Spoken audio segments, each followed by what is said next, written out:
செல்வ பெருந்தகை எங்களை பத்தி சொல்றதுக்கு முன்னால அவங்களோட நிலை என்ன என்பதை அவர் முதலில் தெரிந்து கொள்ள வேண்டும். எனக்கு என்ன ஆச்சரியமா இருக்குன்னா, செல்வ பெருந்தகை போய் ஸ்டாலினை போய் பார்ப்பாராம், திருமாவளவன் போய் ஸ்டாலினை பார்ப்பாராம், அதெல்லாம் ஒரு பிரச்சனை இல்லை.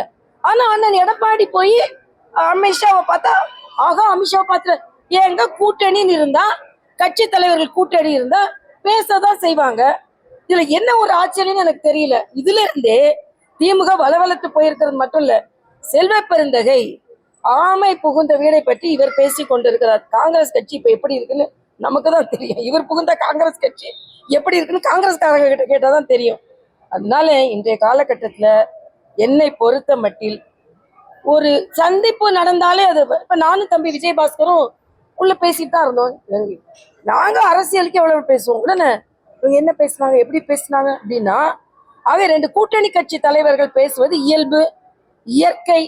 அதையே நீங்க செயற்கையா எடுத்துக்கொண்டிருக்கிறீர்கள் என்றால் எதிர்கூட்டணியை பார்த்து நீங்கள் எவ்வளவு பயந்து போய் இருக்கிறீர்கள் என்பதுதான். செல்வ பெருந்தகிட்ட நான் கேட்கிறேன், அவங்க தலைவர் ஒருத்தர் வந்து 117 இடம் கேட்போம்னு சொன்னாரு, அதுக்கு அவர் என்ன சொல்றாரு?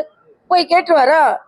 வேங்கை வயல்ல பிரச்சனை, இன்னைக்கு நான் ஆணவ கொலையை எதிர்க்கிறேன்னு செல்வ பெருந்தகை சொல்றாரு. கூட்டணியிலிருந்து வெளியே வந்துருவீங்களா? எல்லாத்தோட செல்வ பெருந்தகை ஒரு கேள்வி கேட்கிறாங்க. ஜெயக்குமார் உங்க மாவட்ட தலைவர் வெட்டி சாய்க்கப்பட்டார் இந்த மண்ணில், அவங்க மண்ணில் திருநெல்வேலியில, கண்டுபிடிச்சிங்களா? அதை கேட்க துப்பு இல்ல இந்த ஆட்சியில பேசுறீங்க வந்துட்டு.